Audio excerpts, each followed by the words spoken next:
Good evening, everyone. Thanks for joining me in this video. Breaking: suspected herdsmen armed with AK-47 rifles take over Ukum communities in Benue State. Ukum community is not a typical village. Ukum community is a town.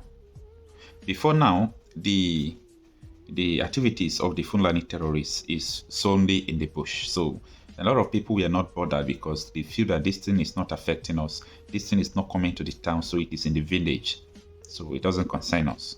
But I have been warning time without number that when these people are done with the villages, they will come out to the town. And they will be using these villages that they are conquering, changing their names as their conquest. They are using it to, to act as a launching place. They will use the villages to start launching attack into the town.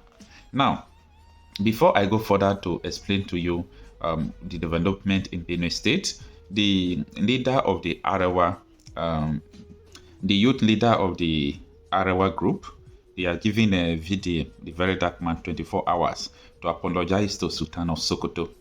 Now, we all made the video. It's not only VDM that made a video about that. VDM is very popular, so people are watching him and they believe that what he speaks, people will take it serious. Let me put it in that way, okay?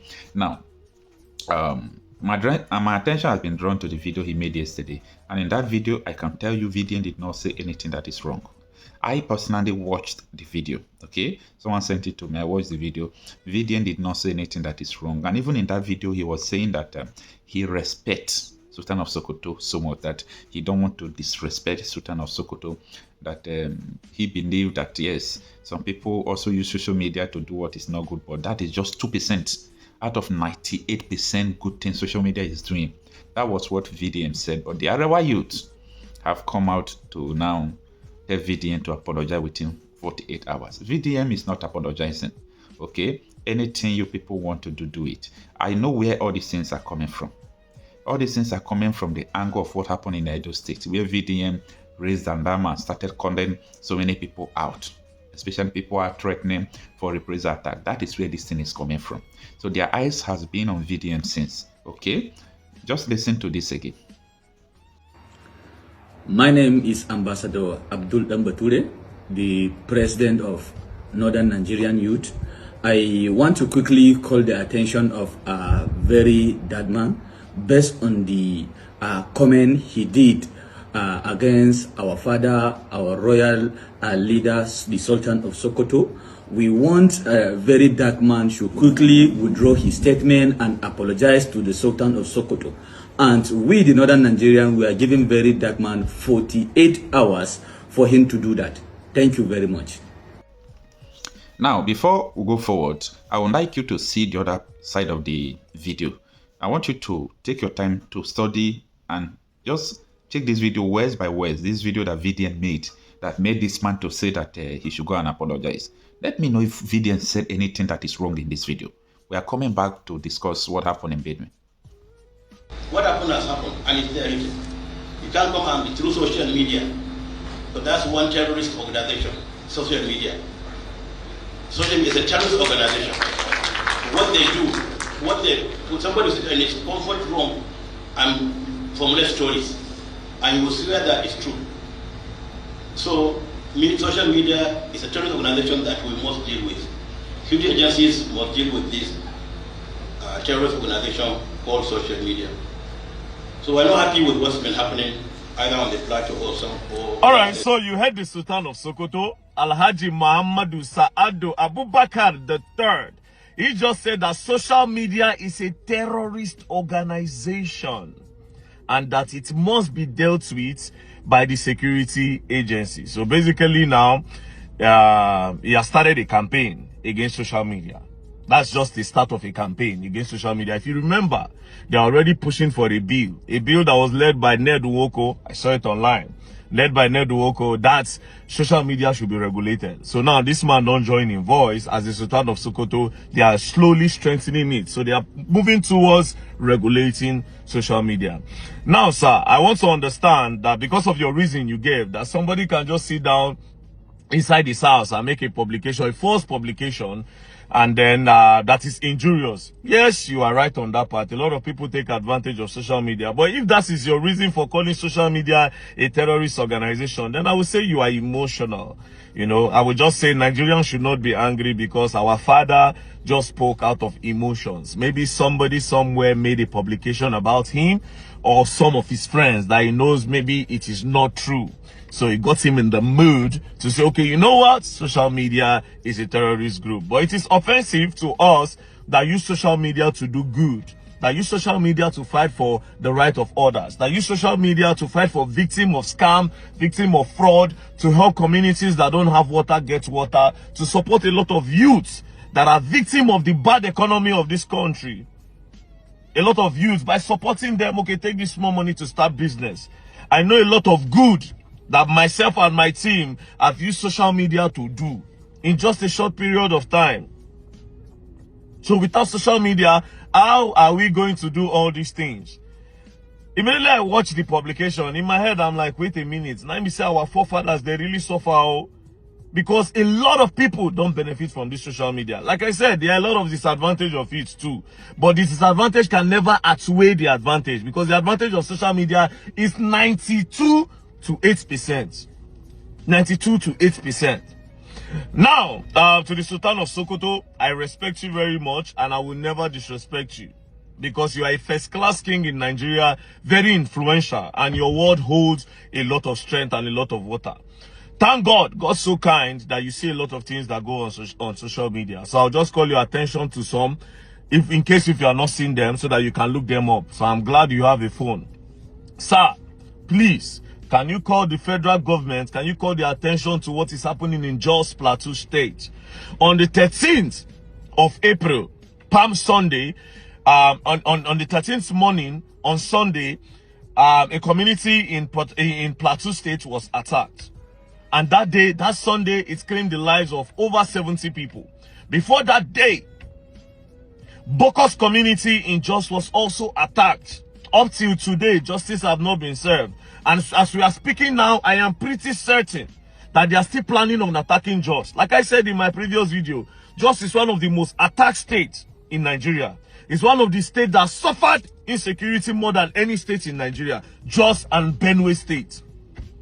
Again, while we are still talking about Jos, another attack happened in Benue State. So, sir, you can use your influence to call on the attention of the federal government to do something about the security of people. Please, sir. This same place you are calling a terrorist organization or saying that it's a terrorist app or anything, it's the same people that are using. That's how we cry to you. Because how do we assess the government? The government don't listen to us. Now the same social media now where you call terrorist organization. Now so I take note saying Nigerians are being trafficked to Ivory Coast. Which we are trying. It is the same social media that Alan Oyema, the owner of APs, saw it that Nigerians are being there are Nigerians stranded in Ivory Coast as a result of trafficking. That Alan Oyema said, I will drop my plane for you people to go and bring the girls. Without social media, how will Alan Oyema see these things? With the same social media, I have rescued some girls. I cannot begin to list what I have done with social media in the past 2 years that I've been present on this media. I cannot even begin to list it. That is from me. There are still other creators, there are still other influencers that have been doing amazingly well. I want to believe that as the Sultan of Sokoto, you are still even learning. And you learn online. Without social media, you cannot do your PhDs, you cannot do your masters. Because, my father, you are very educated. See the way you speak. Intellectually sound. So you do online classes that I'm pretty sure of. Or maybe you have done it in the time past. So without social media, how does this... A lot of information that is being passed. Like now, one of the what Tinubu say they do, where I don't even believe whether they do them true or false. This one where they talk, say, student loan. A lot of information. People don't watch TV anymore. People don't read newspapers anymore. It's only social media. So you cannot come out and say social media is a terrorist organization. It is very offensive to people like us that use social media to do good. So please, sir, use your office, since you watch the media, to call on the attention of the federal government about this injustice. See, Enugu women are still crying up to tomorrow. These herdsmen, they buy them for bush. Bayelsa, they are still crying tomorrow. Edo State, we are still crying to tomorrow. Borno, Meduguri has suffered a lot till tomorrow. Without social media, how do we do all these things? So now, with this viewpoint of mine, I believe I'm able to convince and not confuse you that social media is not a terrorist organization and can never be a terrorist organization, because the advantage of social media outweighs the disadvantage of social media in existence. Thank you very much, my lord. God bless you, sir. Thank you very much. Peace and love, and don't play. Be first class king, you cannot learn. Respect, my lord. Thank you, my father. Please, sir. Social media is not a terrorist organization. Thank you, sir. Anyway, for me, I do not see this video that VDM made to be a bad thing. I do not see it to be anything wrong. He did not call Sultan of Sokoto. He did not even use any derogatory words against him, okay? Maybe other people are watching different video, okay? Let me know about this video. Now, look at these people, as I showed you before, with AK-47. All of them are with AK-47, and they are in the town, you know, parading with motorcycle. Just imagine. In other words, all these communities, all this town, they have fallen under the authority of Fulani terrorists, who are the younger, you know, cousin to ISWAP and Boko Haram. Okay. Now, the SaharaReporters published that breaking suspected herdsmen armed with AK-47 rifles take over Ukum communities in Benue State. And let me just read the first 3 paragraphs of the article for you to understand it. Now, it says that government suspected to be Fulani herdsmen are currently invading some communities in the Ukum local government area of Benue State, SaharaReporters has gathered. According to the source, the herdsmen armed with AK-47 rifles stormed the community around 4:15 p.m. on Thursday. Our lives are in danger this evening. Armed Fulani herdsmen, about 600 in numbers, have taken over communities this evening, a resident told SaharaReporters. Benin people will say, Ofone, it is finished. So all these things we are doing is just for record purpose. Nigeria is gone, and it's gone for good. Okay? Instead of the nation to kill everybody, it's important the nation stop existing for people to live. Without the people, there is nothing like a nation. But just imagine, look at what is going on. 600 in numbers, 600 bandits. Okay? 600 bandits. When you hear bandits, they are Fulani terrorists in a community parading. Who gave them the AK-47, 600 of them? This thing paid me. While I was growing up, I thought I would have a beautiful nation in the future. But I am not too sure of it because of the things I saw while growing up. I knew we'll come to this extent. Anyway, it is what it is. But this is terrible, and it's so painful.